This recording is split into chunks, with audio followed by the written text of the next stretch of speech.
सिर्फ यहाँ चेयर बचे हैं, लोग तो बचे नहीं।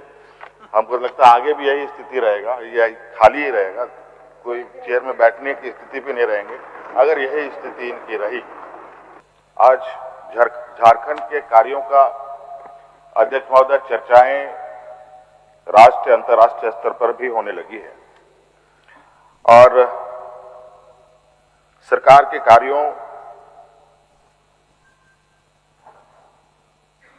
को लेकर आप विभिन्न अखबारों में, विभिन्न सोशल मीडिया में भी कई चीजें सामने आती है, आलोचनाएं भी आती है, लेकिन सरकार जो काम कर रही है वो भी आज देश की जनता को देखने को मिलता है। हमने वंचित आदिवासियों, मूलवासियों, झारखंड के अधिकार की रक्षा के लिए हर तरीके से हम लोगों ने यह प्रयास किया कि उनके साथ सरकार खड़ी रहे और हम लोगों ने ये प्रूव भी किया है। अध्यक्ष महोदय, जब हम सब लोगों को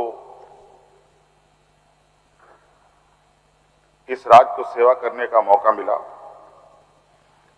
उस समय अध्यक्ष महोदय झारखंड का बजट लगभग 86,000 करोड़ रुपया था और आज ये बढ़कर अध्यक्ष महोदय 1,58,000 रुपये, आज 58,000 करोड़ रुपए हो गया। अध्यक्ष महोदय 6 साल में लगभग 85% की वृद्धि है। अध्यक्ष महोदय,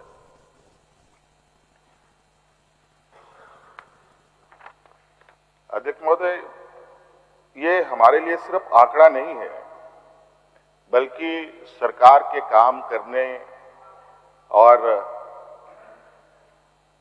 बेहतर प्रबंधन का नतीजा है, जिससे हमारे आत्मविश्वास को बल भी मिलता है और इसी आत्मविश्वास के साथ हम लोग अभी लगातार आगे बढ़ रहे हैं।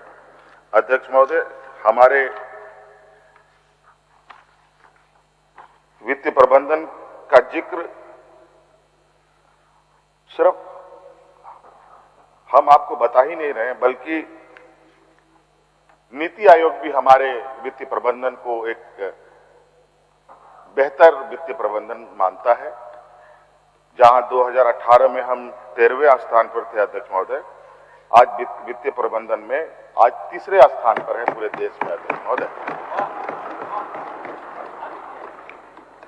तो अध्यक्ष महोदय, इतनी तेजी से, इतनी विपरीत परिस्थिति में भी चीजों को खींचकर एक मकाम तक पहुंचाना कितना चुनौती भरा होता है। और झारखंड जैसे राज्य में जहां 80% लोग ग्रामीण क्षेत्र में वास करते हों, किसान खेती बाड़ी से जुड़े हुए हों अध्यक्ष महोदय, और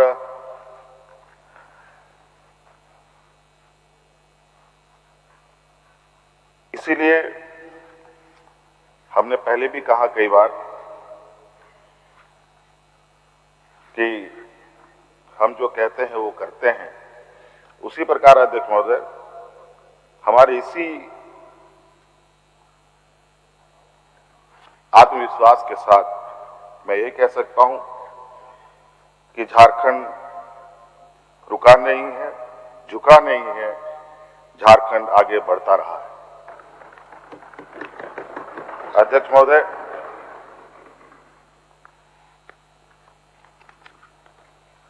आपको याद होगा जब हमारे सरकार में आने से पहले राज्य में लगभग 12-13 लाख लोगों को पेंशन दिया जाता था, मिलता रहा है, कभी समय पर, कभी बेसमय पर। और मैं बताना चाहूंगा अध्यक्ष महोदय, आज वहीं सरकार द्वारा सर्वजन पेंशन योजना लागू करके लगभग 36 लाख से अधिक लोगों को लाभ हम दे रहे हैं। अध्यक्ष महोदय, यहां तक अध्यक्ष महोदय, हमने इतने निचले स्तर तक लोगों को ध्यान में रखा, जहां एकल महिलाएं हैं, महिला हो या परित्यक्ता महिला हो, उनकी पीड़ा को भी समझते हुए अध्यक्ष महोदय आज उनको भी हमने पेंशन का लाभ दिया। और यह केवल योजना नहीं है अध्यक्ष महोदय, बल्कि एक संवेदनशील शासन का उदाहरण है अध्यक्ष महोदय। अध्यक्ष महोदय, महिला सशक्तिकरण को लेकर के भी पूरे देश में आज झारखंड के विषय की चर्चा होती है। आज इस मैया योजना हमारे लिए एक मिसाल के तौर पर इसको लिया जाता है अध्यक्ष महोदय, लेकिन कई ऐसे जो हमारे विपक्ष के राज हैं वो सिर्फ केवल चुनावी वादा के रूप में इनका बन के रह गया अध्यक्ष महोदय। हमने तो इसको धरातल पे भी उतारा है अध्यक्ष महोदय। लगभग 50 लाख से अधिक महिलाओं को इसका लाभ दिया जा रहा है अध्यक्ष महोदय। अब तक लगभग 20 करोड़ राशि इनके खातों में भेजा जा चुका है अध्यक्ष महोदय। और आज के आप इस बजट में देखेंगे अध्यक्ष महोदय तो सबसे अधिक जो बजट है महिलाओं और बच्चियों पर ही हम लोगों ने रखा भी है अध्यक्ष महोदय, और ये हम लोग का संकल्प भी है अध्यक्ष महोदय। और इस बार भी लगभग 14,065 करोड़ रुपया का प्रावधान भी किया गया अध्यक्ष महोदय, और कुल मिलाकर के 34,000 करोड़ रुपए महिलाओं के सशक्तिकरण के लिए हम लोगों ने ऋणांकित किया है अध्यक्ष महोदय।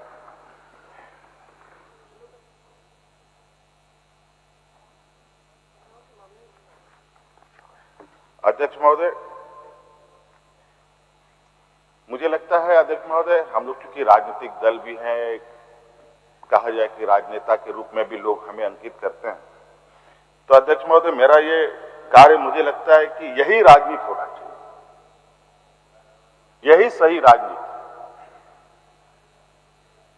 कि जिनके लिए आप काम कर रहे हैं उनको सीधा आप सरकार से जोड़ के रखिए। आज अगर इसको लोग राजनीति का संज्ञान देते हैं तो मैं समझता हूं कि यही असली राजनीति है अध्यक्ष महोदय। आज झारखंड की महिलाएं केवल लाभ नहीं ले रही है अध्यक्ष महोदय, वो सिर्फ लाभार्थी नहीं है, बल्कि आज वो एक निर्णय लेने वाली शक्ति बन चुकी है अध्यक्ष महोदय।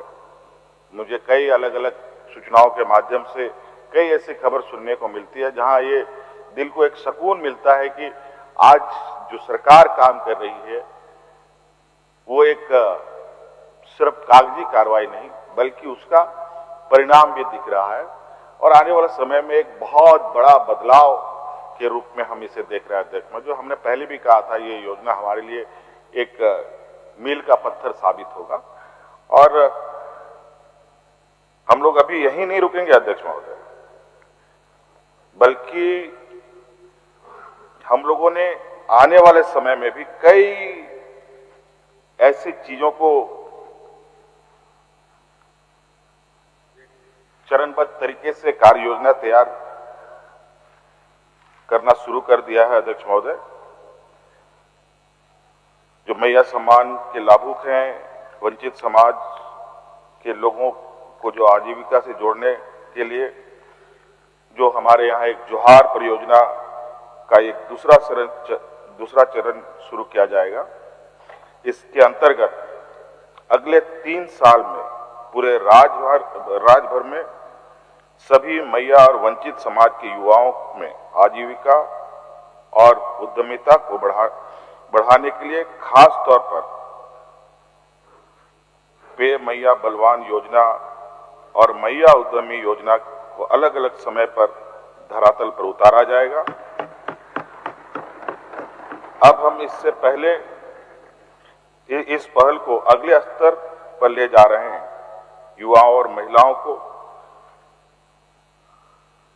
माइक्रो इंटरप्राइजेस प्रारंभ करने के लिए 5 करोड़ रुपया तक का कैपिटल इंसेंटिव देने की योजना पर हम काम कर रहे हैं।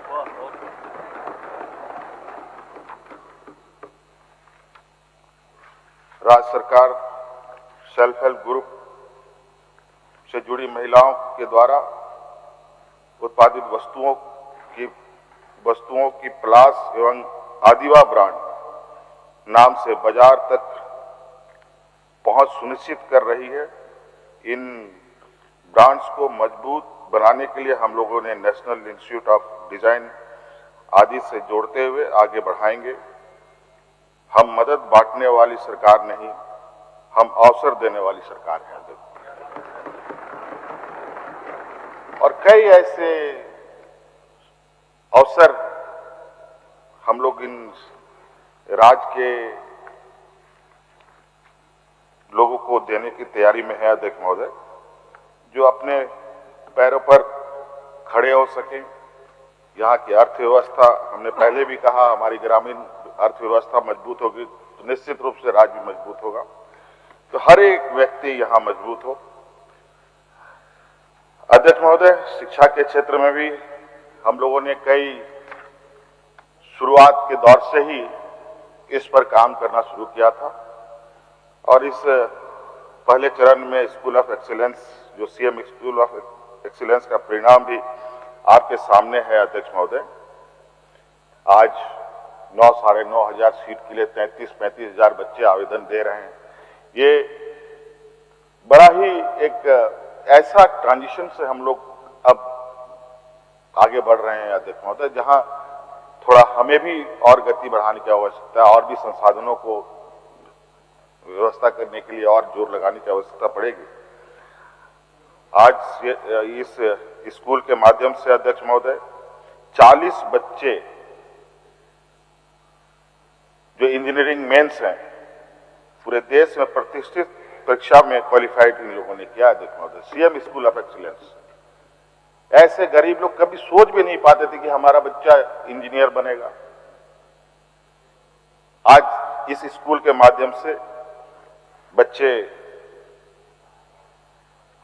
धीरे धीरे अपनी मंजिल को और आगे बढ़ रहे हैं अध्यक्ष महोदय। आज सभी लोग जो सपने देखते थे, और कई लोग तो सपना भी देखना छोड़ दिया था, अब सपना भी देखना शुरू किया, अब सपने को साकार भी होते ये लोग भी देख रहे हैं अध्यक्ष महोदय। अध्यक्ष महोदय,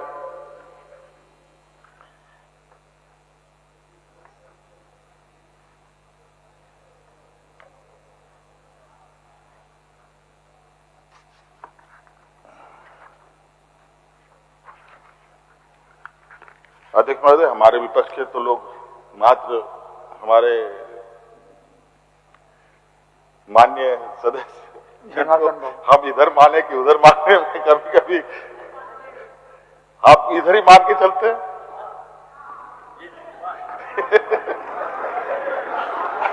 जनार्दन बाबू, आप सदन में हामी भर दिए, सदन में हामी भर दिए। अध्यक्ष महोदय, मैं विपक्ष तो नहीं है, मैं विपक्ष के आसनों को कहना चाहूंगा जो खाली पड़े हुए हैं। जब नीतियां सही दिशा में होती है तो उनका परिणाम भी जमीन पर दिखाई देता है। मुख्यमंत्री स्कूल ऑफ एक्सीलेंस इसका जीता जागता उदाहरण है अध्यक्ष महोदय। और अभी हम लोगों ने पहले चरण में 80 विद्यालय बनाए हैं। अभी 100 विद्यालय भी उत्कृष्ट विद्यालय के रूप में विकसित किए जाएंगे। 5 नए बालिका आवासीय विद्यालय खोले जाएंगे, 23 इंजीनियरिंग कॉलेजेस और झारखंड इंस्टीट्यूट ऑफ टेक्नोलॉजी के रूप में स्थापित किए जाएंगे। 12 नए डिग्री कॉलेज खोले जाएंगे। हर जिले मुख्यालय में 500 सीटों वाला मेगा लाइब्रेरी बनाया जाएगा अध्यक्ष महोदय। और चतरा में डॉक्टर भीमराव अंबेडकर विश्वविद्यालय स्थापना की जाएगी।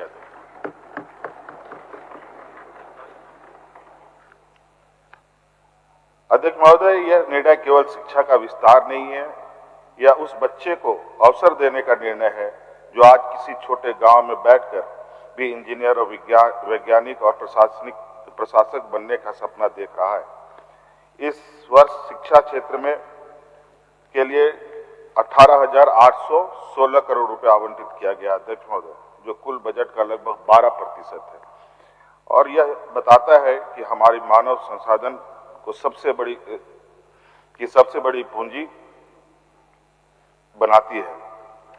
गुरुजी क्रेडिट कार्ड योजना हो या प्री व पोस्ट मैट्रिक छात्रवृत्ति की राशि में बढ़ोतरी, मरांगों के पारदर्शी छात्रवृत्ति हो या प्रतियोगी परीक्षाओं में निःशुल्क तैयारी कराने की योजना या सावित्री भाई फुले किशोरी समृद्धि योजना, सरकार का इरादा साफ है अध्यक्ष महोदय, राज्य के नौनिहालों को बच्चों को राष्ट्रीय अंतर्राष्ट्रीय स्तर पर प्रतियोगिता के लिए तैयार करना।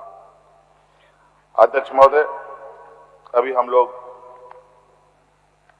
बीते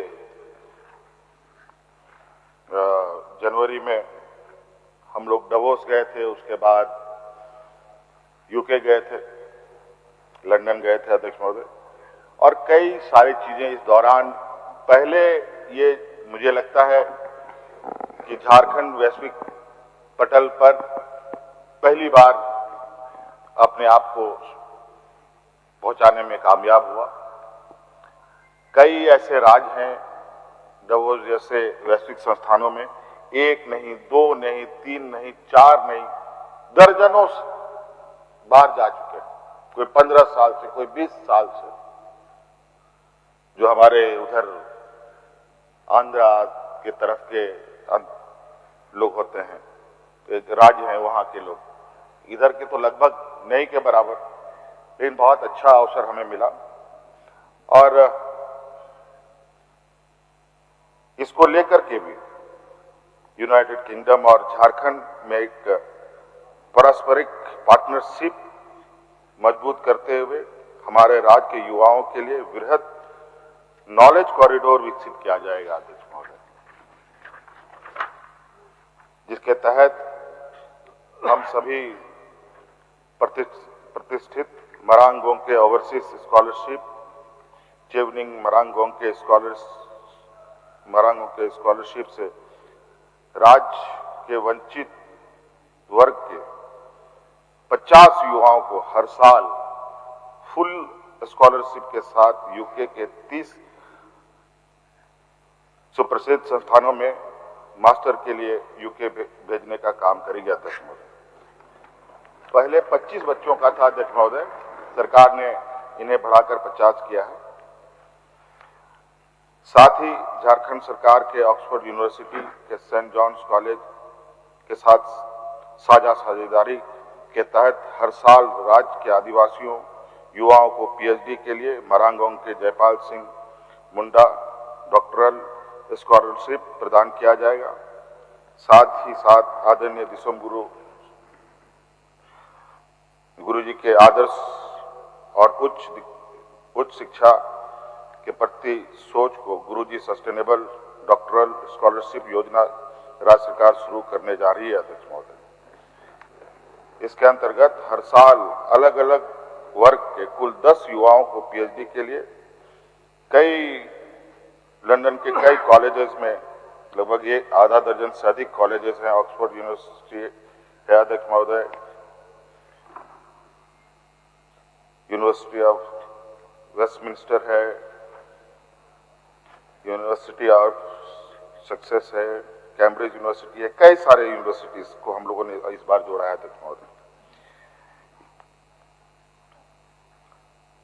और इन सभी विश्व स्तरीय संस्थानों में रिसर्च के लिए भी इनको सहयोग प्रदान किया जाएगा अध्यक्ष महोदय। अध्यक्ष महोदय, साथ ही साथ उच्च शिक्षा एवं तकनीकी शिक्षा विभाग के जरिए राज्य के युवाओं के लिए अंग्रेजी तथा अन्य विदेशी भाषा, हेल्थ केयर, हॉस्पिटैलिटी, टूरिज्म का एक कौशल package, comprehensive skilling package course लाया जाएगा अध्यक्ष महोदय, ताकि राज्य के मेहनतकश युवा राष्ट्रीय और अंतर्राष्ट्रीय स्तर पर अपनी प्रतिभा का प्रदर्शन कर सके अध्यक्ष महोदय। अध्यक्ष महोदय, जिस राज्य में 5 वर्ष में एक बार जेपीएससी में नियुक्ति प्रक्रिया पूरी भी नहीं हो पाती थी, वहीं हमारी सरकार ने एक कार्यकाल में तीन जेपीएससी परीक्षाएं पूरी सफलतापूर्वक की अध्यक्ष महोदय। डॉक्टर, शिक्षक, नर्स, इंजीनियर, सिपाही, हर क्षेत्र में हमने नियुक्तियां सुनिश्चित की अध्यक्ष महोदय। उसी प्रकार सरकारी कर्मियों से हमने जो वादा किया था उसे भी निभाया। हमने बाजार आधारित पेंशन को समाप्त कर ओपीएस प्रारंभ किया अध्यक्ष महोदय। ये बहुत ही बड़ा दूरगामी निर्णय था अध्यक्ष महोदय। आपको पता होगा कि न्यू पेंशन स्कीम को लेकर पूरे देश में कर्मचारियों ने कितनी रोष जताई, लेकिन किसी ने किसी की नहीं सुनी। ये पहला राज्य है जहां देश में सबसे पहले ओपीएस को हम लोगों ने फिर से लागू करने का काम किया। आज अध्यक्ष महोदय, खाड़ी देशों में किस तरीके का हालात है और जो बाजार में पैसे लग रहे हैं वो किस तरीके से हिचकोले खा रहे हैं, किसी से छुपा नहीं अध्यक्ष महोदय। रातों रात अरबों खरबों रुपए डूब जा रहे हैं। और किसके डूब रहे हैं अध्यक्ष महोदय? देश के आम नागरिक, देश के कर्मचारी, और उसका कोई हिसाब किताब होने वाला नहीं है अध्यक्ष महोदय। आज के दिन पता नहीं ये जो अभी वर्तमान खाड़ी देशों में स्थिति है उत्पन्न हुई है कब तक चलेगा। और ये ऐसा नहीं है कि इसमें भारत को अलग रखा जाएगा या अलग रहेगा। आज भारत देश की स्थिति यह है अध्यक्ष महोदय कि दुनिया के लोगों ने अगर हमारे लिए दरवाजे बंद कर दिए तो देश के लोगों को भूखा मरना पड़ेगा अध्यक्ष महोदय। लेकिन आज हमारे देश की स्थिति यह है, जो हमारे पड़ोसी मित्र या दूर के भी मित्र रहते हो उनसे भी हम दुश्मनी मोल लेते हैं। कोई सीधी मुंह बात नहीं करता। पता नहीं देश में किसका राज चल रहा है अध्यक्ष महोदय। हमारे विपक्षों का राज चल रहा है कि ट्रंप साहब का राज चल रहा है? बहुत बढ़िया। उठ बैठ तो बैठ, क्या बोले। ये स्थिति अध्यक्ष महोदय, आज ये ओपीएस से इस राज्य के कर्मचारियों को कितनी राहत मिल रही होगी वही जानते हो। भले मुझे वोट ना दे, भले हमें वोट ना दे। बहुत सारे लोग हैं इसमें, किसी जात धर्म, कोई आदिवासी, कोई दलित, कोई पिछड़ा, ऐसा नहीं था। सभी के लिए हम लोगों ने अक्रॉस द जितने भी समूह है सभी को हम लोगों ने एक समान नजरों से देखा। चाहे वो पेंशन से संबंधित विषय हो, चाहे ओपीएस से संबंधित विषय हो, चाहे और भी कोई सरकार की योजनाएं हो। अध्यक्ष महोदय, हम लोगों ने किसी के साथ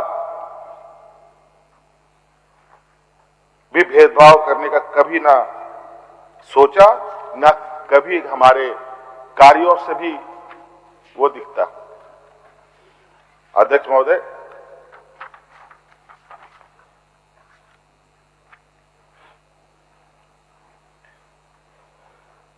कई ऐसी चीजें हैं अध्यक्ष महोदय, चूंकि नए जो आज के दिन में बदलाव होते रहते हैं ग्लोबली।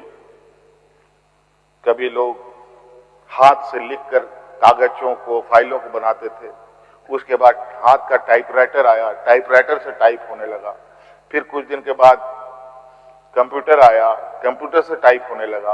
अब कंप्यूटर से आगे बढ़कर के लोग एआई की दुनिया में भी जा रहे हैं। तो इस तरीके की चीजें लगातार एक जो कहा जाए कि देश दुनिया को एक बदलाव, एक नए रफ्तार के साथ देश दुनिया आगे बढ़ता है अध्यक्ष महोदय। तो इस स्थिति, इस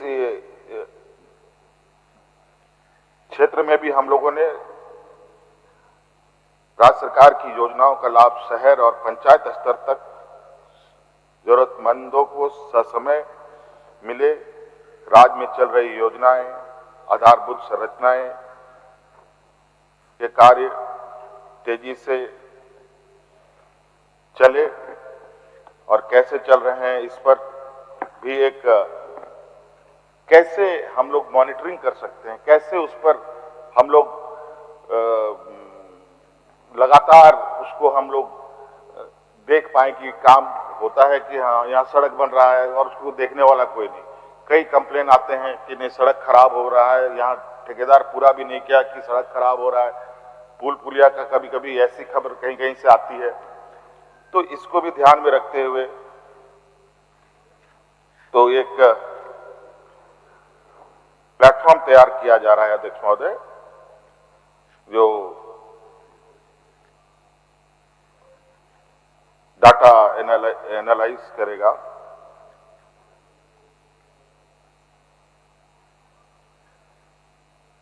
पूरे राज्य के हर, चाहे पेंशन हो, चाहे सड़क हो, रोड हो, पुल हो, पुलिया हो, हर क्षेत्र में, चाहे खाद्य जैसे ये सीएम डाटा इंटेलिजेंस प्लेटफॉर्म बनाया जाएगा अध्यक्ष महोदय, जिसके तहत हम लोग और भी तेजी से अपने कार्य योजनाओं को रफ्तार दे पाएंगे अध्यक्ष महोदय। और राज्य के सिविल सर्वेंट को फाइनेंस, पब्लिक पॉलिसी और इमर्जिंग पॉलिसी चैलेंज पर नॉलेज डेवलपमेंट के लिए एक विशेष रूप से प्रशिक्षण कार्यक्रम चलाया जाएगा, जिसमें हर साल 50 अधिकारी पदाधिकारी को की ट्रेनिंग की जाएगी अध्यक्ष महोदय।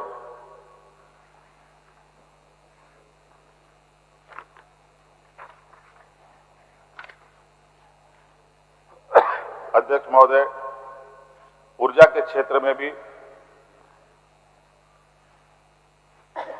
कोयला खनन क्षेत्र में हो रहे बदलाव को देखते हुए राज्य सरकार एनर्जी ट्रांजिशन की नीति को केंद्र में रखते हुए कौशल विकास,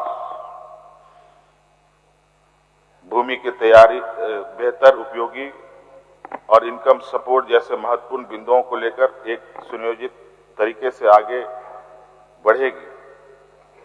राज्य में इस दिशा में काम करने के लिए हम जर्मनी एवं अन्य देशों के साथ आने वाले समय में एक साझा कार्यक्रम के साथ आगे भी बढ़ेंगे अध्यक्ष महोदय। अध्यक्ष महोदय, हमने हमेशा झारखंड के बेटे के रूप में राज्य के हितों की रक्षा की, चाहे केंद्र के समक्ष मजबूती से खड़ा होने की बात हो या वैश्विक मंच पर झारखंड की पहचान स्थापित करने की बात हो, हमने कोई कसर नहीं छोड़ी अध्यक्ष महोदय। हाल ही में वैश्विक मंच में हमने झारखंड की अपार संभावनाओं को दुनिया के समक्ष रखा।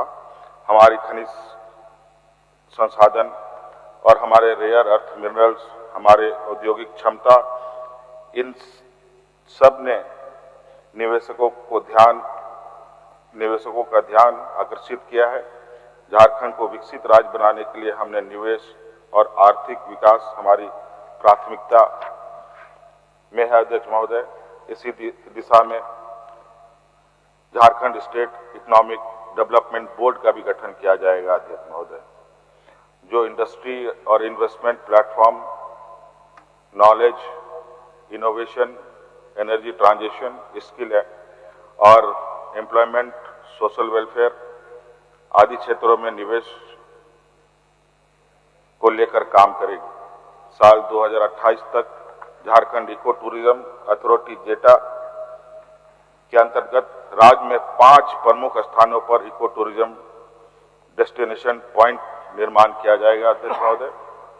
राज्य में आने वाले समय में प्राइवेट सेक्टर इन्वेस्टमेंट के साथ सोलर पार्क, शांति एक्ट के तहत nuclear small modular reactor, green steel, health, education और स्पोर्ट्स आदि क्षेत्रों में निवेश के साथ आगे बढ़ेगा। अध्यक्ष महोदय, यूके के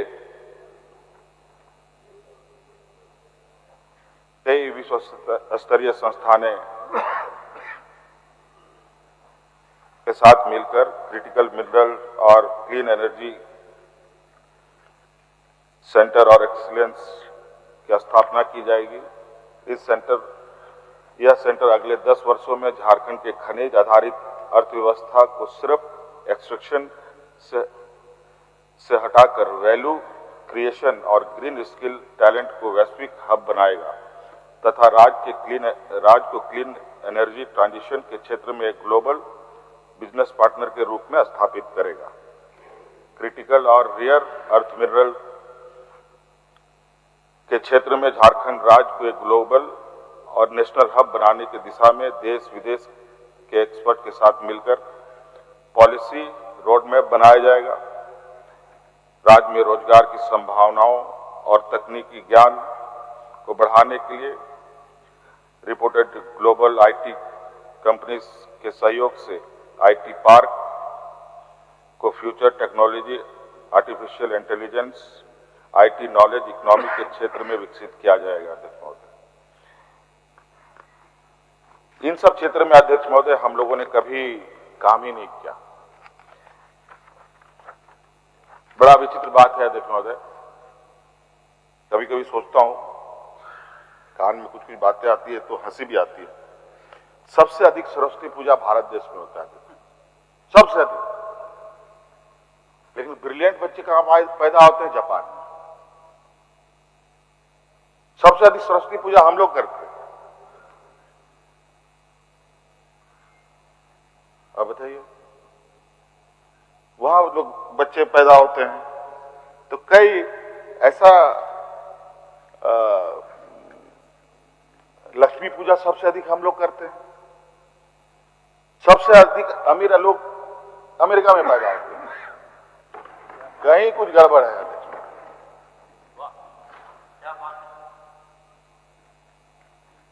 तो कहीं ना कहीं चीजें हम सही तरीके से अगर एक कदम और देखें, विश्वकर्मा पूजा भी सबसे अधिक हम लोग करते हैं अध्यक्ष महोदय। बड़ा गली मोहल्ला में विश्वकर्मा पूजा, लेकिन टैलेंट चाइना में है अध्यक्ष महोदय। क्या बात है, ये कहीं ना कहीं कुछ तो झोल होता है अध्यक्ष महोदय। इसलिए स्पष्ट रूप से एक काम करने की एक इच्छा शक्ति के साथ काम हो और इस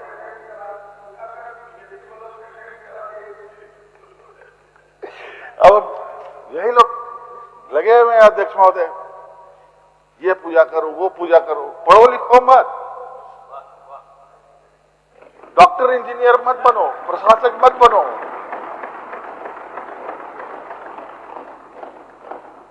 लाठी डंडा चलाओ खाली और विश्वगुरु बनेंगे। कौन से रास्ते से विश्वगुरु बनेंगे अध्यक्ष महोदय, समझ से परे।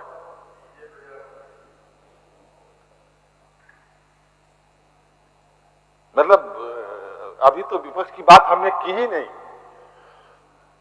उनकी बात कहां से शुरू करें कहां खत्म करें, लगता है खत्म होने का तो नाम नहीं, समय नहीं आएगा अध्यक्ष महोदय।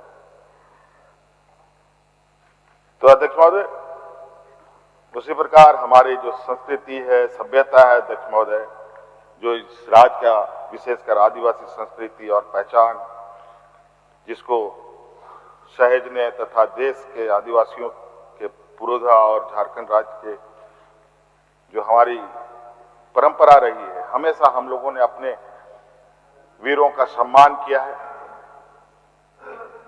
हम लोगों ने हमेशा अपने जो पूर्वज हैं उनको अपने सम्मान दिया है हम लोगों ने, और ये परंपरा आज से नहीं सदियों से है। उसी प्रकार अध्यक्ष महोदय, पहली बार आज इस राज्य में हम लोग के बीच में झारखंड के जो निर्माता रहे हैं दिसंबर शिबू सोरेन जी, वो आज हम लोग के बीच में नहीं है।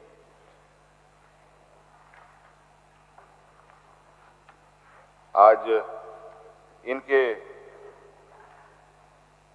विशाल व्यक्तित्व को सम्मान देने के लिए हम लोगों ने ये तय किया अध्यक्ष महोदय कि बहुत जल्द यहाँ पर दिसोम गुरुजी मेमोरियल का निर्माण कराया जाएगा, जिससे एक एकीकृत आदिवासी सांस्कृतिक परिसर के रूप में भी विकसित किया जाएगा अध्यक्ष महोदय।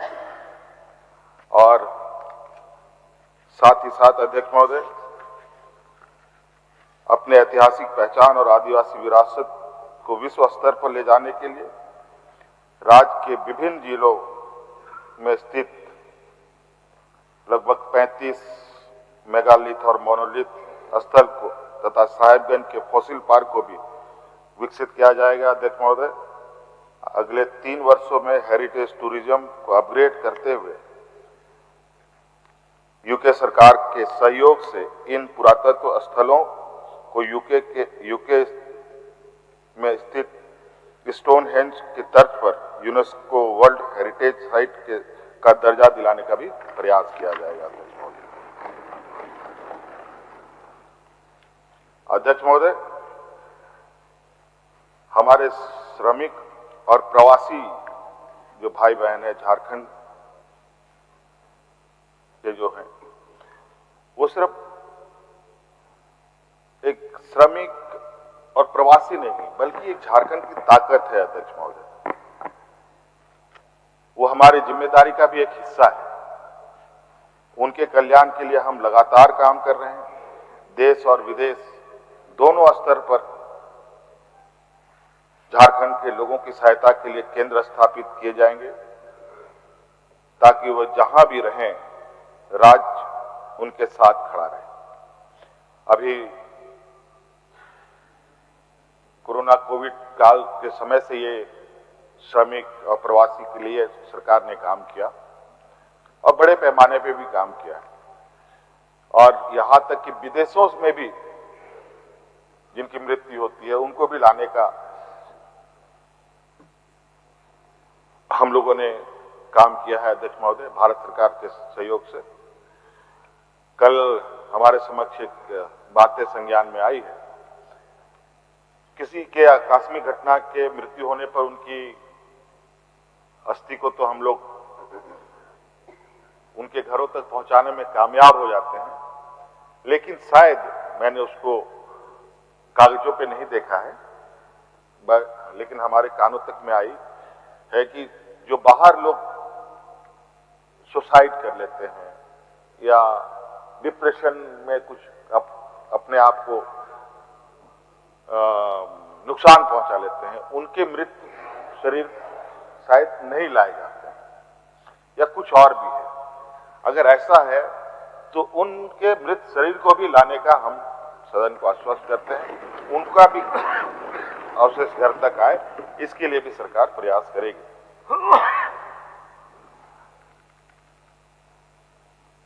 एक और हम श्रम शक्ति की सहायता के लिए नित नए कदम उठा रहे हैं,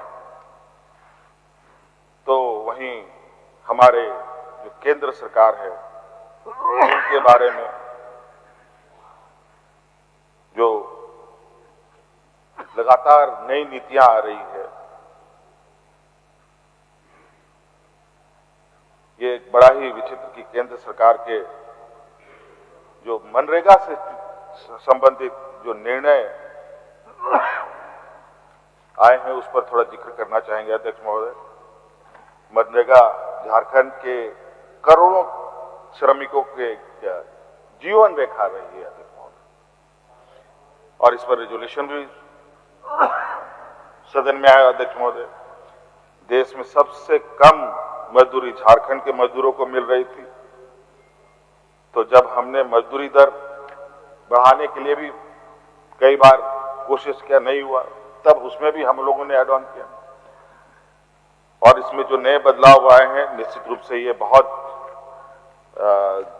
गरीब वंचितों के लिए एक बहुत बड़ा एक विपरीत इसका असर पड़ेगा उनके ये पर अध्यक्ष महोदय। फिर वही पलायन, कुपोषण, सामाजिक जिससे हम जूझ रहे थे, फिर हम उसी की ओर आगे बढ़ेंगे। और अपनी जिम्मेवारियों का निर्वहन तो केंद्र सरकार कितनी की है अध्यक्ष महोदय, मुझे जहां तक याद है, मुझे हल्का सा कि लगभग मनरेगा में ही 1000 करोड़ रुपए का बकाया भी केंद्र सरकार के पास, सही बात।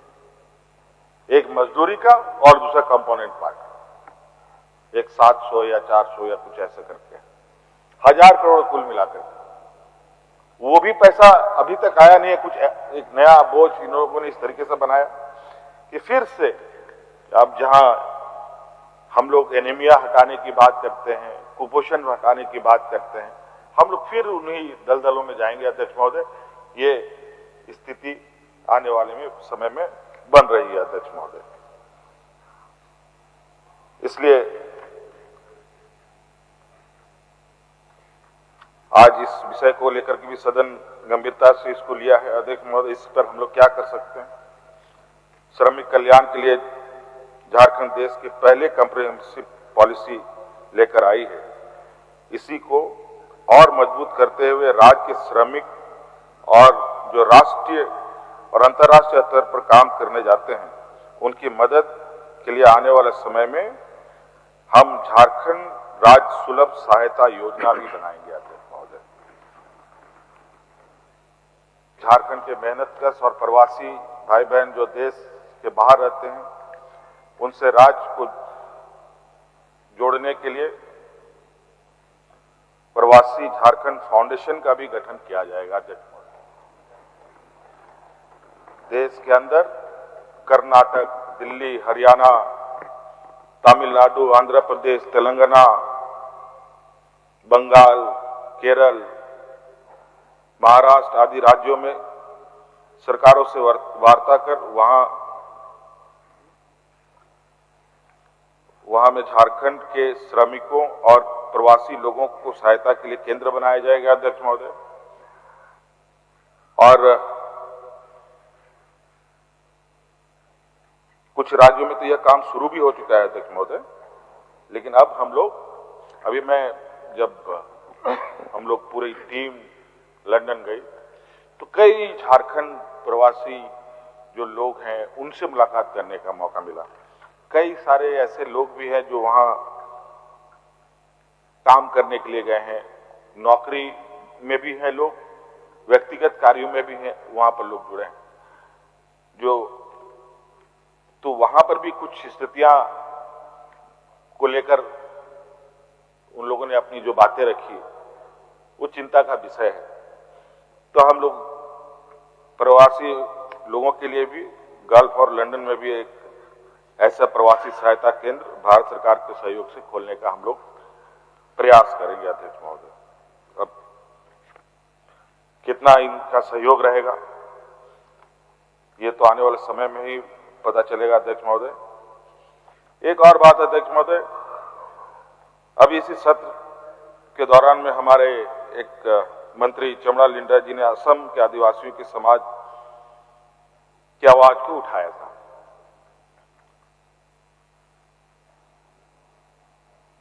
तो विपक्ष की तरफ से ये कहा गया कि उन्हें कहा कि ये सदन झारखंड का है, यहां पर असम के आदिवासियों का चर्चा क्यों?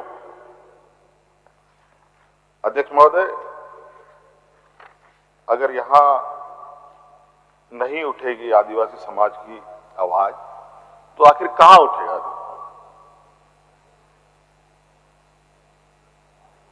अध्यक्ष महोदय, असम हो, मणिपुर हो या देश के कोई भी कोना हो जहां वंचित लोग हैं, उनके ऊपर अत्याचार हो रहा हो, अन्याय हो रहा हो, निश्चित रूप से झारखंड की आवाज वहां तक जाती है अध्यक्ष महोदय।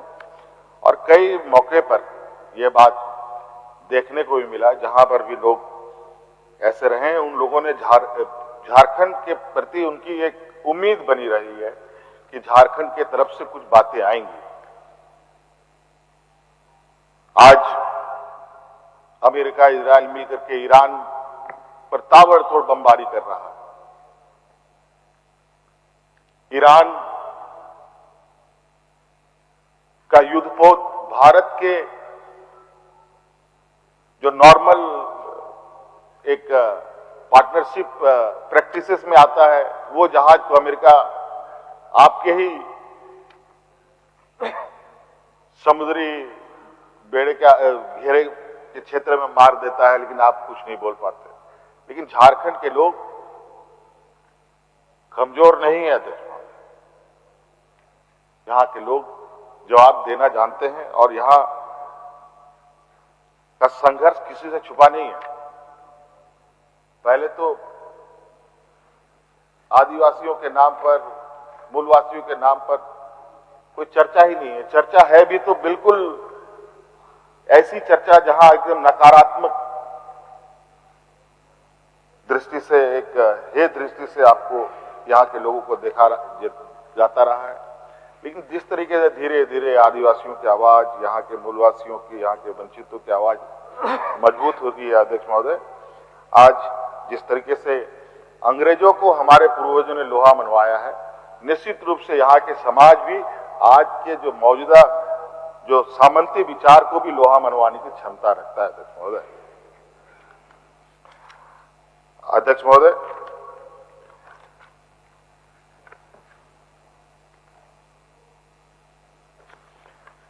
बहुत सारी चीजें लगभग मैंने बोल दिया है। हमारे विपक्ष के साथी तो बिल्कुल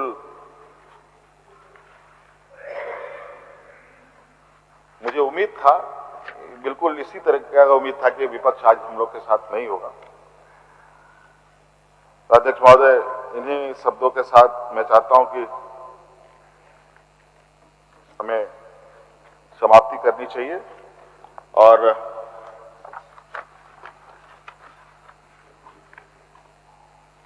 अभी मैं कुछ खबरें सुन रहा था, हमारे विपक्ष के हमारे माननीय नेता प्रतिपक्ष कुछ बयान दे रहे थे। सेंसिटिव मैटर क्या है, सेंसिटिव क्या है रामनवमी वगैरह को लेकर।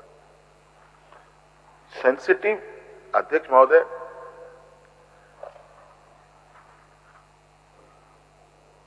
कैसे ना हो। आज एक दलित समाज का व्यक्ति किसी अपर कास्ट को, किसी ब्राह्मण समाज को हैप्पी होली कहे और बदले में उसकी लोग जान ले तो क्या होगा? सेंसिटिव नहीं इसको मारा जाएगा अध्यक्ष महोदय। आज जिस तरीके से इन लोगों ने भेदभाव और इन सबको आग लगा रखा है, पूरा देश जलने में अब समय नहीं है। अब देश की जनता को निर्णय लेना है अध्यक्ष महोदय। महंगाई कहां चली गई, किस आशा उम्मीद के साथ ये लोग यहां आए और क्या लोगों के बीच में, अभी तो बड़ा ही विचित्र विचित्र बातें आती हैं।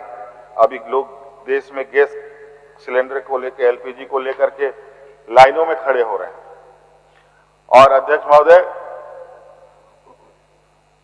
केंद्र सरकार अब राज्य सरकार के जिम्मे देना चाहती है कि एलपीजी हम आपको इतना देंगे, आप बांटिए, आप इस तरीके से बांटिए। एक फॉर्मूला बनाते हुए जिम्मेवारी हम पर दे रहे हैं। मतलब जो काम ये पहले करते थे अब उसमें नकारा रहे, कल को गैस की किल्लत होगी तो राज्य सरकार को जूता पड़े, यह स्थिति है। अब जिस तरीके से ईडी सीबीआई को इन लोगों ने एक अपना शस्त्र बना रखा है, नया इनका भी तरीका ये हो रहा है। अब सीआरपीएफ को पुलिस का पावर देने की इनकी योजना चल रही है।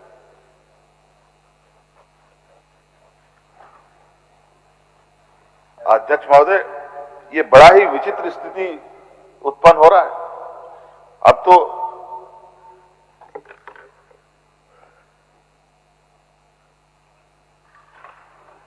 जिस नक्सल को मारने का, खत्म करने का संकल्प सरकार ले रही है, एक नया तरीके के उपद्रव का जन्म हो रहा है। एक ऐसा उपद्रव व्यवस्था जहां अध्यक्ष महोदय बहुत ही हर त्योहार, चाहे होली हो, चाहे दिवाली हो, चाहे मुहर्रम हो, चाहे दशहरा हो, सभी स्थिति को इन लोगों ने सेंसिटिव कर दिया और छोटी छोटी चीजों पर इनका एक ऐसा उस छोटी चीजों को बड़ा करने का प्रयास करते हैं जहां लोग एक दूसरे के प्रति एक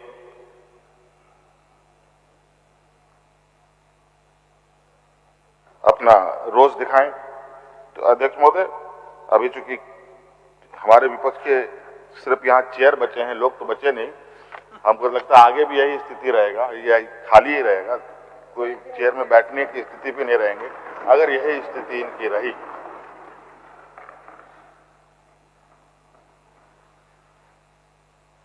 एक परिवर्तन का बयार के साथ ये लोग आए थे। आज हम क्या बोलें अध्यक्ष महोदय, हम लोग का देश की राजनीति और हमारे विपक्ष के जो लोग हैं, हमारे जिस सदन को देखकर हम लोग की नियमावली बनती है, जिस सदन के रूल्स को हम लोगों ने आत्मसात किया है, उस सदन की भी स्थिति यही है।